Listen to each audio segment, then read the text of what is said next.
Magnitude 5.1 na lindol ang Calaca, Batangas pasado hating gabi kanina. Ang lindol naramdaman din sa ilang karating probinsya, pati na rito sa Metro Manila. May unang balita, si Bam Alegre. Sa lakas po ng lindol, ito po nangyari sa amin kasi na Nagkalat ang mga bubog sa bahay na ito na magkabasag-basag ang mga baso. Nahulog ang mga ito mula sa estante, bunsod ng paglindol kaninang pasado hating gabi. Kuha yan ni Yus Cooper Marites Atahar sa Balayan, Batangas. Sa kuha naman ng CCTV sa labas ng bahay ng magulang ni Kelvin Carl, kita rin ang pagyanig dulot ng lindol.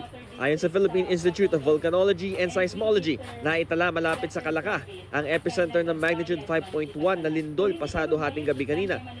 Naramdaman din ang pagyanig sa ilang lugar sa Batangas, Cavite, Laguna, Rizal, Oriental Mindoro, Bataan at Metro Manila.